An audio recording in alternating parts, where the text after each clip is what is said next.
to Lunchtime Lessons on School Choice. I am Jeanne Allen. I'm president of the Center for Education Reform. For those of you joining us for the first time, this is National School Choice Week. Happy School Choice Week to everyone who's interested in school choice, wants to be interested, knows they should be interested, or wants to be converted. We're here to do it all today. I'm delighted to be with you to talk about some political forecasting on school choice. I might be repetitive for those of you who have joined us early, just because as people come on our lunch, I want to make sure everybody is caught up to speed. But just first a couple of things. If you don't have your lunch, grab it now. I have my apple. I have my orange. I have my banana. I don't mean to advertise for Doritos. I have my Doritos. I have my lunchbox, so I won't be eating, but please feel free to join us for Lunchtime Lessons for School Choice so people across the universe can actually tune in and see us. I'm just going to make a couple of brief opening remarks too. I actually think this is really neat. I've never done a webinar before. It shows the power of virtual learning. I think the fact that you could see us coming to you from our offices in Bethesda, not DC today, and the fact that you could see us or be with us anywhere across the universe. Why don't we have that for all of our kids all the time? That's a little plug for school choices that are virtual. Monday we had Tom Vander Ark. Tuesday we had Dawn Chavou from Pennsylvania. Yesterday we had Tom Newmark from Maryland. All those are archived on our site. So just a couple reminders, again, Lunchtime Lessons for School Choice. We are going to be talking about political forecasting. If you have a question for me, please tweet it at #ChoiceLunch.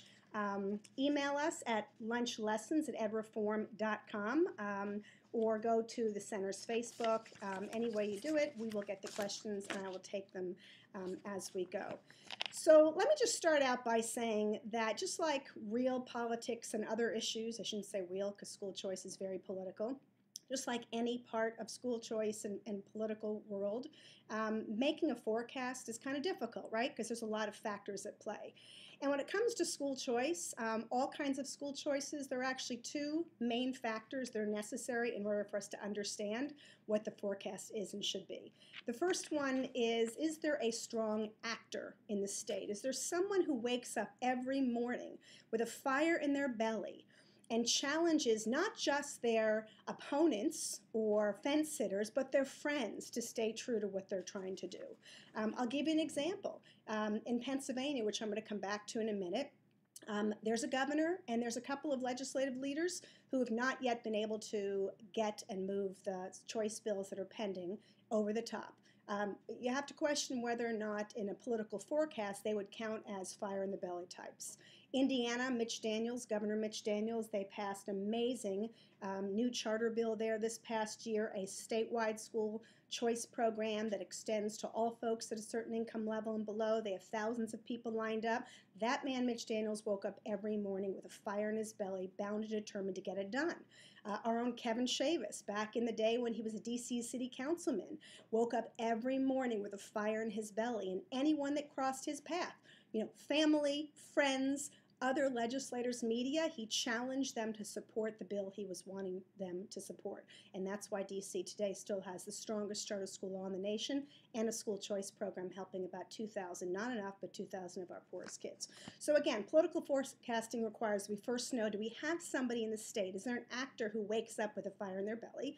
And the second one really that I think that a lot of us tend to overlook, frankly, is there a strong advocacy and grassroots group that can jump in and do the heavy lifting to show the legislators, to first of all cover the back of that actor who is waking up every morning with a fire in his or her belly, and secondly, who can kind of really be building support and educating people who aren't like us, right? They don't have the luxury of sitting around and doing education reform every day.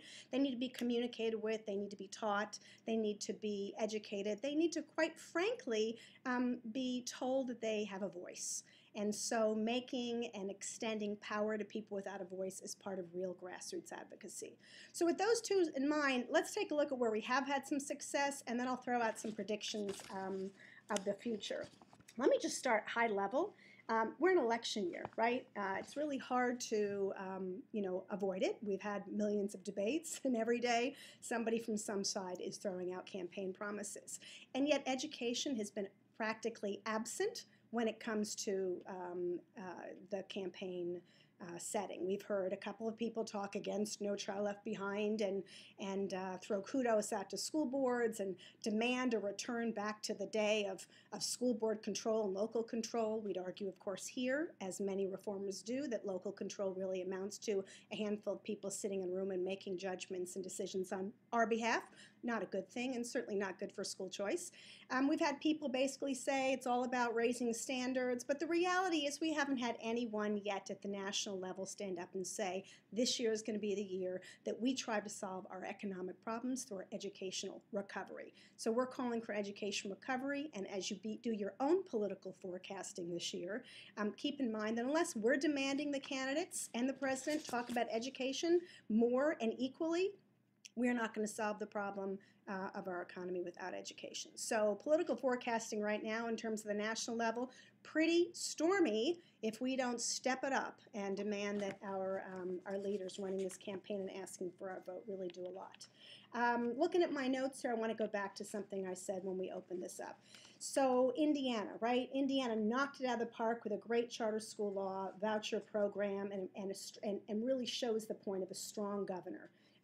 Who makes it his business with a team to get stuff done, demanding of his legislature and bipartisanship. Pennsylvania is probably the second biggest fight that we're going to see over these last couple of years.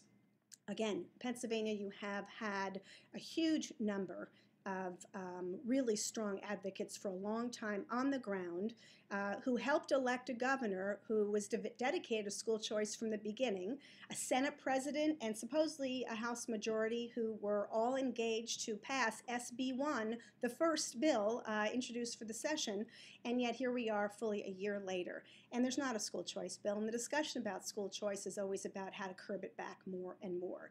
At the same time, there was a promising charter school proposal that we weighed in on heavily. You know, we believe, as many of you know, and look around our website if you want to know more, that multiple authorizers are critical. And frankly, in the sea of school choice, we need it all. We need to make sure that parents who are most disenfranchised from our public school system, disenfranchised and have limited access to great schools, who are zoned by their zip code, have access to the public, private, virtual school of their choice. So we also need to make sure that there are alternative, strong neighborhood public charter schools available. And so we really do have to be throwing the book at it, if you will, and making sure all those things are in play. So in Pennsylvania, they seem to get it. They introduced a charter bill to add another authorizer, to create more flexibility, to equalize funding. They introduced a pretty aggressive school choice bill that would provide for mostly poor and low-income folks that later got scaled back to failing schools. It is now January 26th, and they're still talking.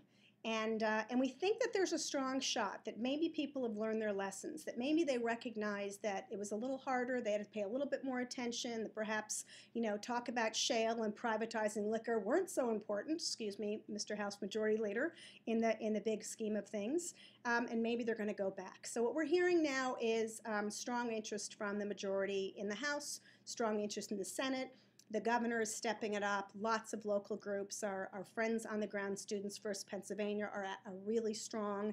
There are hundreds of thousands, literally, of parents and teachers across the state who support it. It truly is an issue that the majority of Pennsylvanians support. And so I'm going to put political forecasting, while it's still a little cloudy there in Pennsylvania, I'm going to put that in the win camp. Look for a win in Pennsylvania before May. Hopefully that's a challenge for you guys there. I was just there yesterday and talking with some folks, and we're hopeful. Not as much hopeful for New Jersey, frankly, kind of wavering. Forecast rain and storms. We're looking at the 10th year that even with now a very strong governor who holds no punches, right, is telling people to get off the beach when there was a storm coming. You're tan enough, I think Chris Christie once said. He's challenged the fundamental basis of why union contracts are still in place in a state where Jersey City and Newark and Paterson, some 28 other districts, have pretty pitiful educational results. Even in the suburbs, quite frankly, and I grew up there, so I can say so. Even great is not good enough. It wasn't when I grew up. It still isn't. And yet, 10 years of trying to get better school choices, including a new charter bill, are kind of waffling. This is a governor who's been talking really big, and we've praised him time and time again, and we think the world of he and many members of his team and the people on the ground there.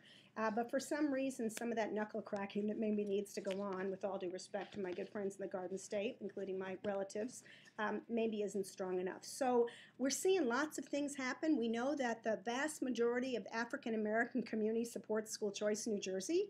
We know that parents don't have enough access.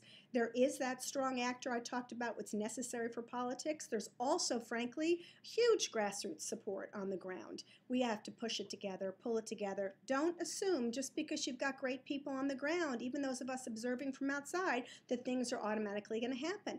Politics is a tough game, as you all know. Again, just look at the national election right now. It takes constant vigilance, constant action, switching things around. As my good friend Joe Nathan, who's one of the pioneers of the charter school movement in Minnesota, once said, and I have to share this with you about when it comes to political forecasting. Joe was in a room with a bunch of business leaders and educators once upon a time, and I was fortunate to be here maybe 15 years ago or more. And people were talking about, how do we get this done? It's been taking so long. Where do we go next? And Joe stood up, and on a great big board, he wrote the words, change the reality. In other words, if we're doing the same thing over and over again, even if it feels a little different, we've got some more parents out, we've done some more rallies, we've elected a few more people, we've got the media. If it's still not doing what we need to be done, right? If that's still not resulting, change the reality, do something different, change the group, bring in new actors, maybe change the proposal. Maybe think about really looking at what's at the heart of it. Are we working hard enough? Do we have that fire in the belly? Challenge our challengers and challenge our friends. So I'm not really hopeful, and I want New Jersey to prove me wrong, but I'm not hopeful that the charter law will be strengthened anytime soon, frankly, or that we'll actually see the kinds of scholarship tax credits that are alive and well in Florida, in Indiana, in Georgia with their special needs groups. Again, it takes time, relentless, 10 years. Governor Christie, tell people not just get off the beach, but tell them to get off the dime. So forecasts are varying as we look at a few more states. I think North Carolina is an up-and-comer, certainly sunny skies. It's been very active in terms of, raising a modest cap. It passed a special needs tax credit for kids. About 5 or 6 years under its belt now, and developing some new grassroots groups. There are people who recognize that what they have now is not good enough, and there's an election pending. It's one of those 11 states where a new governor will be elected this year. And from what we're hearing, education is a big issue. Now, the current governor, Bev Perdue, is very pro-current system of public education. A huge endorsement from the North Carolina Education Association, a lot of the charter folks, though, on the ground, and a lot of the people who have been supportive of school choice for a long time, the John Locke Foundation, Darrell Allison and his group, the Charter League are really, they're getting a little antsy, and they want to see things happen. So I think we're going to see some more school choice bills taken off in those areas. I'm going to also just kind of quarterback here on Washington, D.C. As you know, again, we gave it the strongest charter school law in the country. That's because there's a strong independent authorizer. It's because when it comes to equity, they approximate closer to 100% than a lot of states. There's facilities funding. They've had a lot of operational autonomy and fiscal freedom to operate. But it's one of those things. We really have a long way to go before we can say we're done. And the current mayor is now arguing, and some of the folks in Washington, D.C., when it comes to charter schools, are talking about not sharing the money that's coming into the traditional public school system with the other public schools who deserve equity. Particularly, here they are making 42%, they're serving 42% of public school kids in charters. We should be demanding equity. So look for charter school folks to rise in the not too distant future, and also, frankly, with 2,000 kids using scholarships, opportunity scholarships to go to private school, the Congress has now reauthorized twice. Look for that to expand. I don't think parents are going to sit back and just say in a city, quasi-state, Not yet, sorry folks out there, but in a city like Washington, where we still have over 80 of our traditional public schools are failing to meet basic levels of proficiency, just where we are isn't good enough. So we need more equity. It's pretty cloudy right now, and I'm hoping to see the Washington, D.C. folks coming out and really storming, so to speak, the proverbial Bastille. I'm going to break real quickly in my discussion and take a couple of questions. Barry from Detroit says, we have some choices here, but still our schools are distracting real progress. What more can parents do?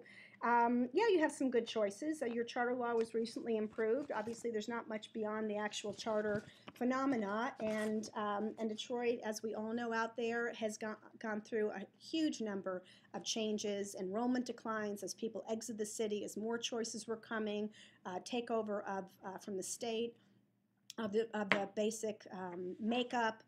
Lots of concern that we're not creating a new supply quick enough to keep pace.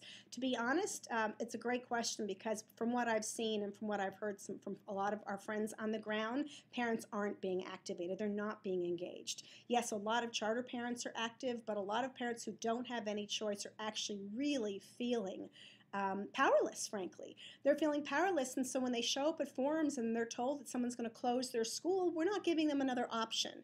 And so I really think it's incumbent upon anyone in reform to recognize just because someone else seems to be organized or communicating doesn't mean that the job is over. Again, there are lots of us all around the country at all different levels of life.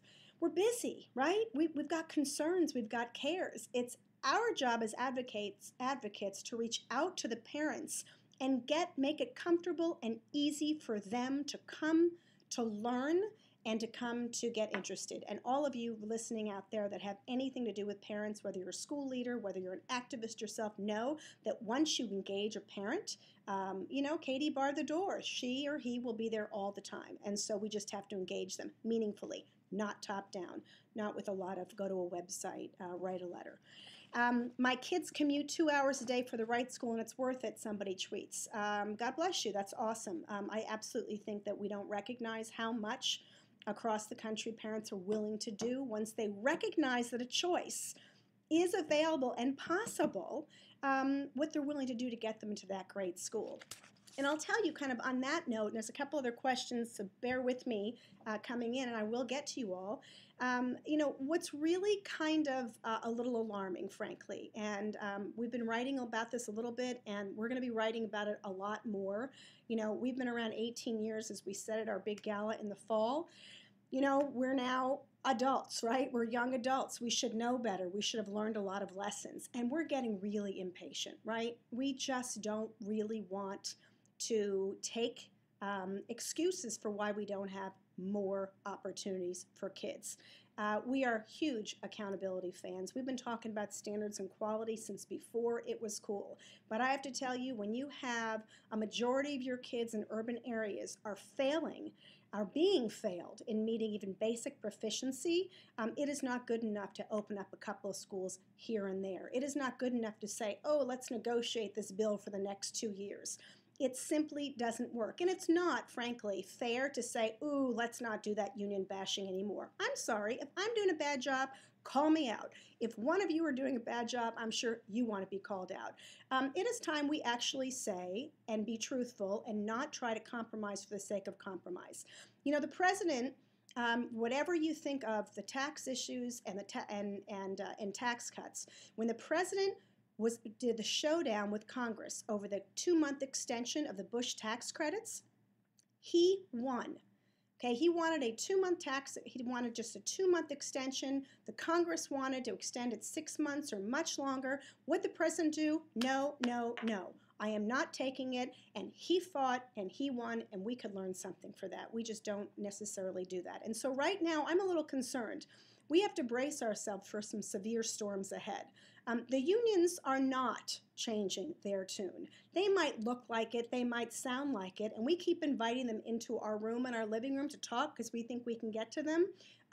Contracts are contracts. Until we have contract reform, there's absolutely no impetus for them to negotiate. That said, the rank and file teachers in this country, just like the rank and file parents in this country, we know from all of our experience, like those of you out there, are absolutely in favor of quality, accountability, and great schools that kids have access to that aren't just in their backyard. And so we know we're on the right side here, and we really should not be settling for less. And so as we look ahead, look, union spending is astronomical. I talked about Pennsylvania and the challenges there. You had people who were supposedly elected. They thought that they actually took over the state. There was this populist seat change because Republicans came on. Guess what? Republican isn't necessarily synonymous with reform. We've been saying that for years. There are a lot of people on both sides of the parties, pox on all their houses. The PSCA spent, $86 million just last year to keep people thinking that they would be thrown out of office if they looked at these issues. So this is difficult. And on that note, Leslie in New Jersey asks or says, the unions here are counterproductive and devastating. We see and hear it every day, but politicians are turning a blind eye. What do they need to do the right thing? Leslie, they need new politicians. You need to throw them out if they're not doing the right thing. Frankly, that's what it comes down to. You need to challenge them. You need to back them up. They do wake up every morning, go to work, intending to do the right thing. They may think it's really easy. I'll hear that sometimes. That's easy for you to say, Jeanne, you're going home. We've got to live with this state. Really? So, all right, are you in office because you intended to get something done? Because frankly, the unions are a paper tiger.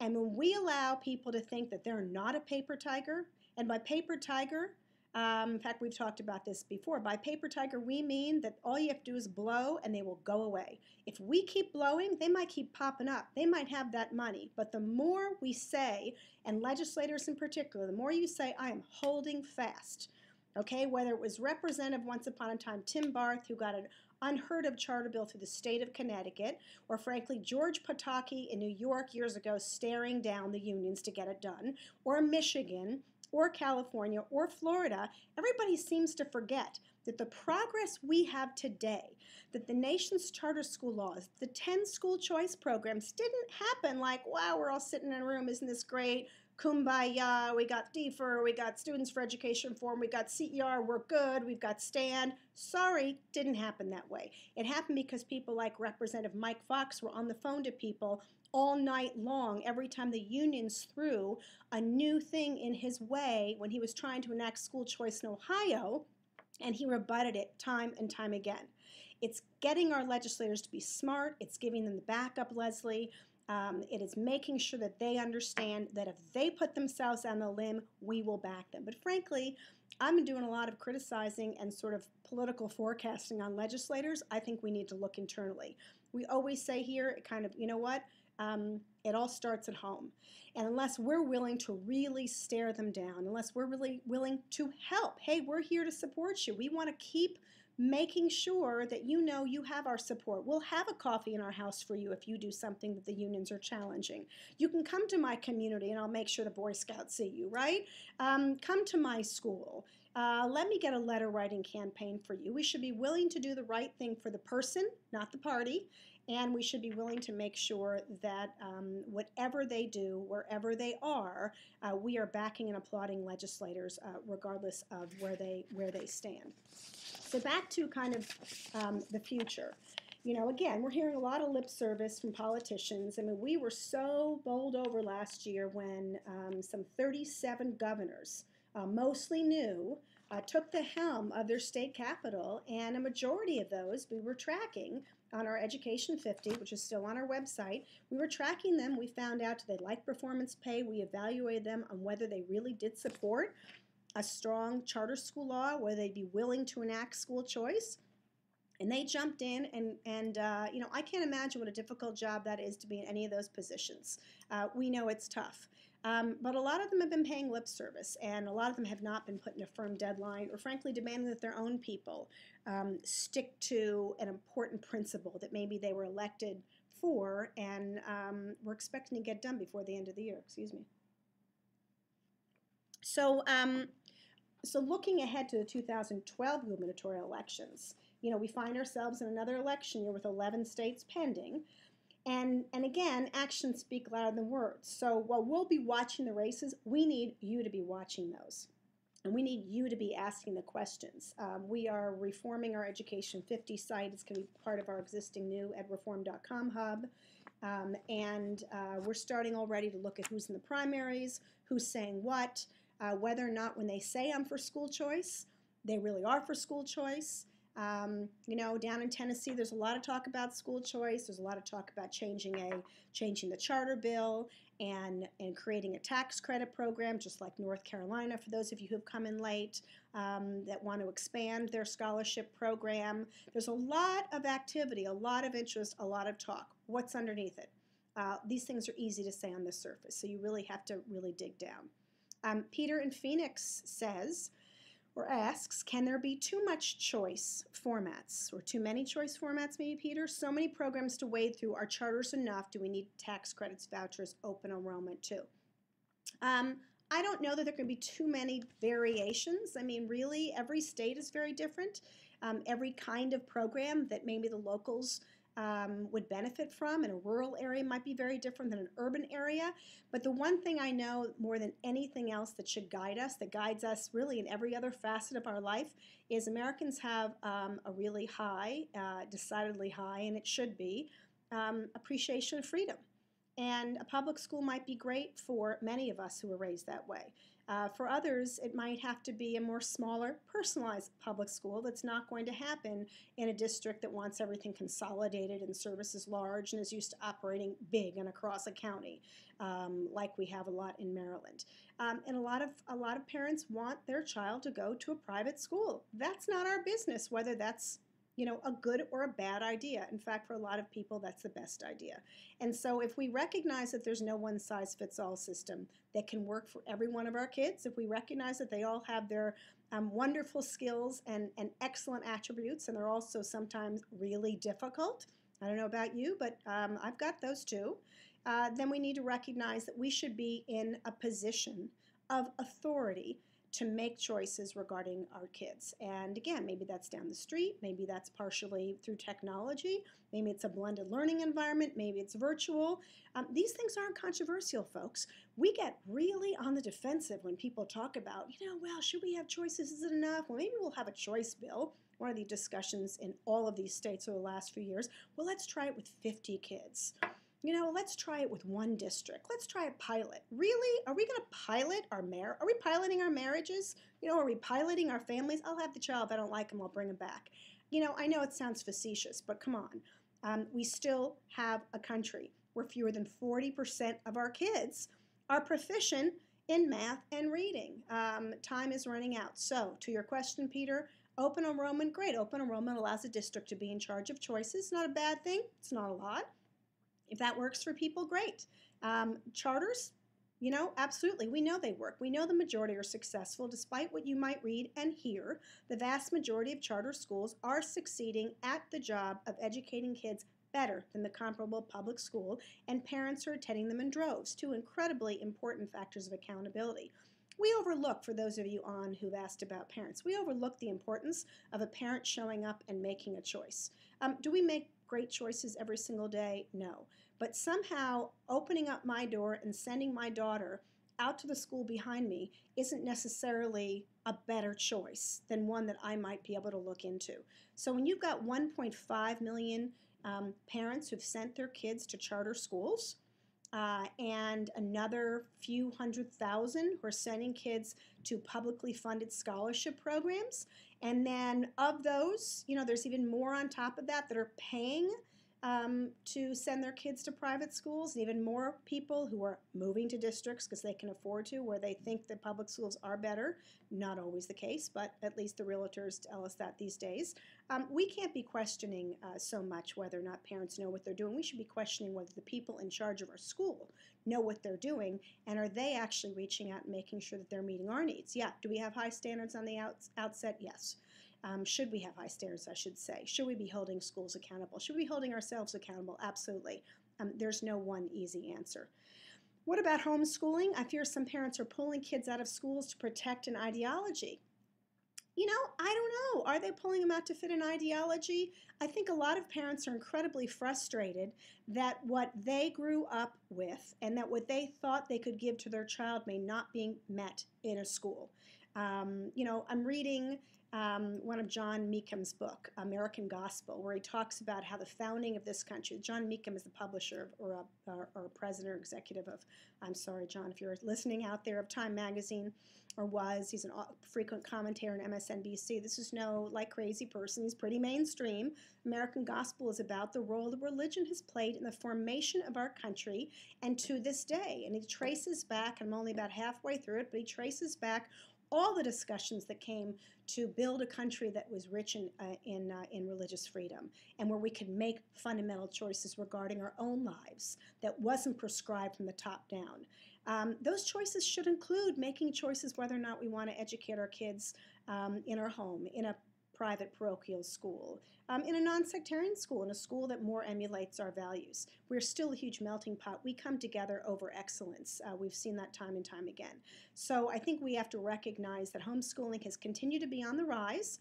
At the same time, there are a lot of parents out there that have done that out of frustration, and if we were giving them more and better opportunities to educate their kids in all sorts of different ways, maybe they go to school for a few hours a day and then they are in a virtual or a home schooling environment. Whatever it happens to be, we should be making it possible to provide students and parents the maximum number of opportunities to have schooling. Not schools, not a school system, not a district. These are all, fairly recent fixations that we all think we've got to, like many of the opponents of this movement, they're going to die fighting for a district or a PTA or a school board.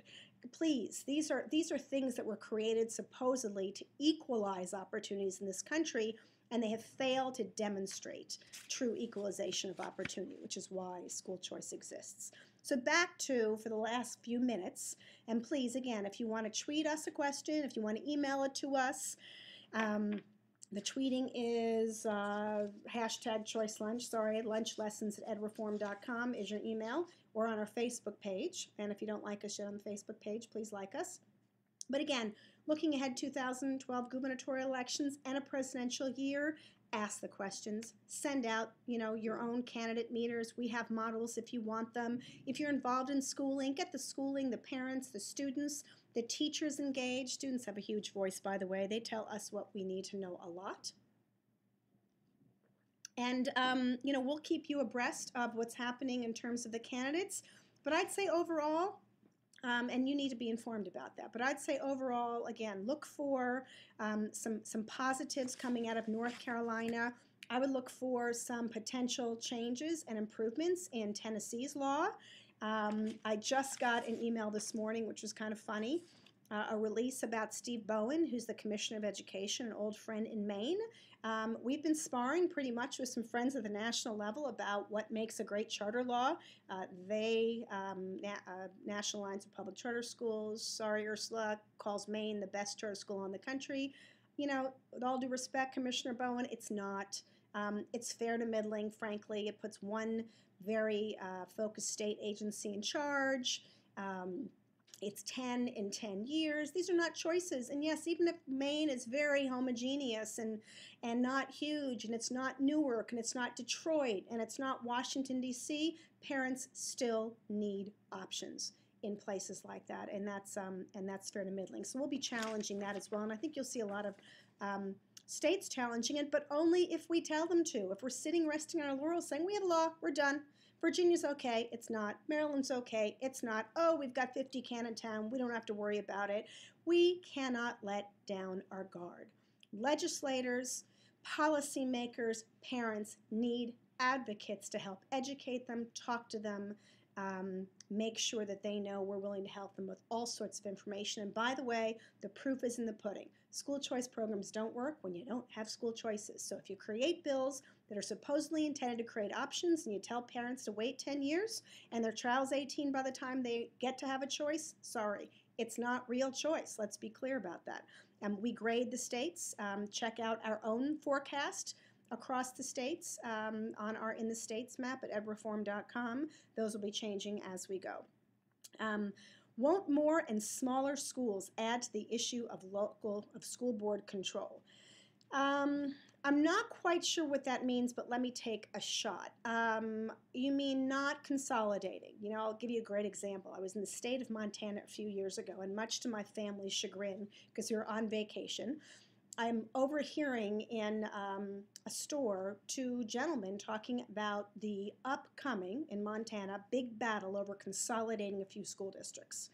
And I got nosy, as I do when I go on vacation, and I kind of said, do you mind if I kind of jump into this? What's going on here? And we'd actually heard the same issues in lots of states that are pretty rural, and even just some that have kind of more suburban areas.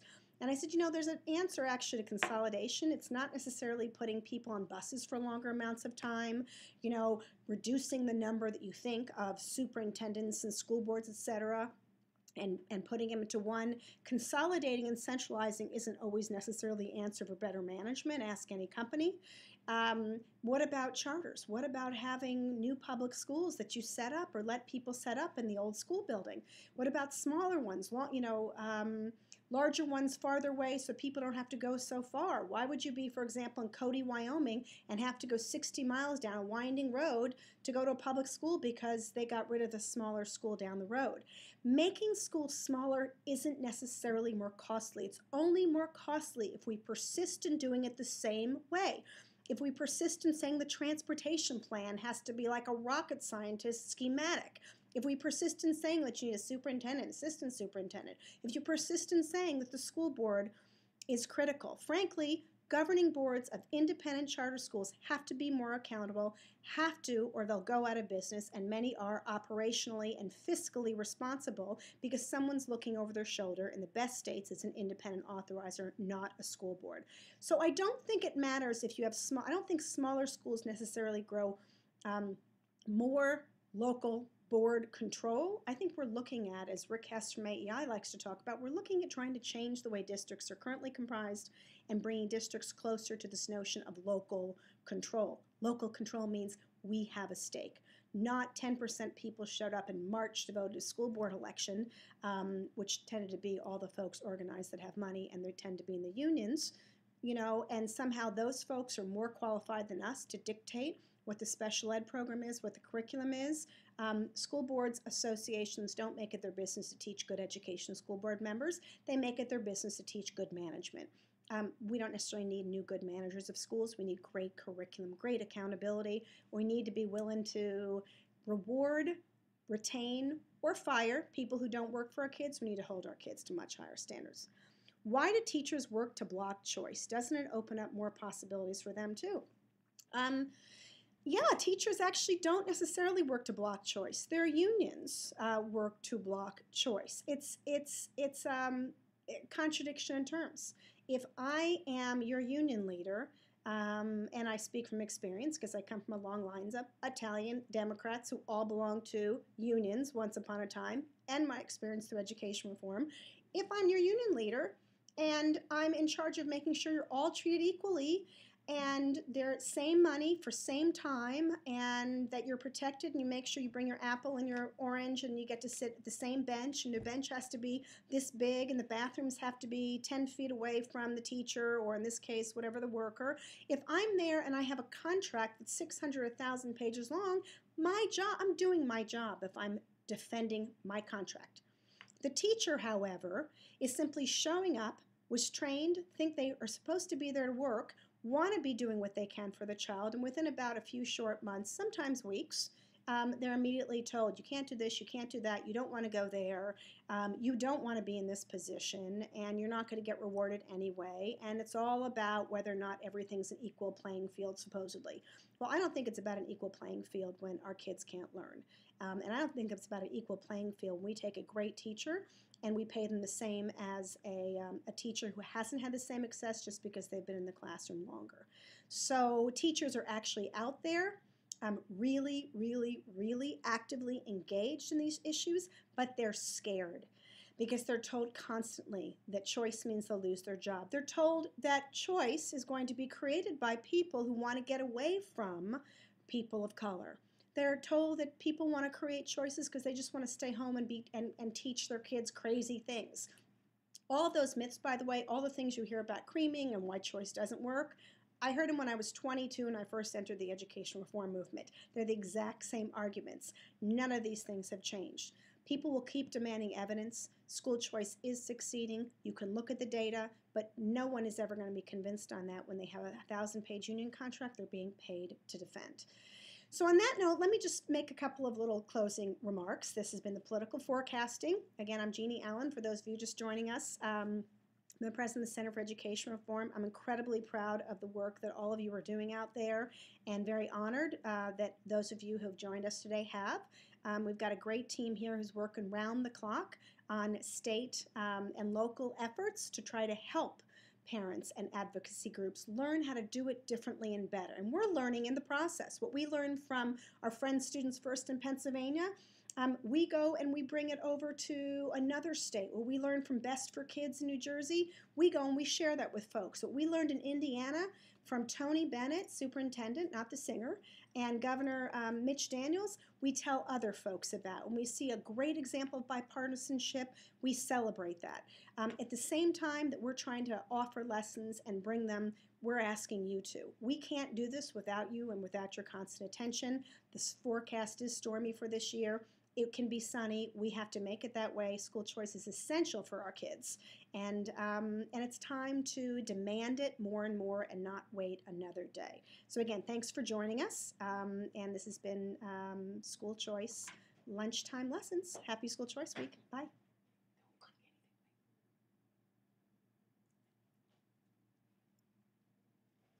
I don't know what to say, so I'm having someone else stop my thing.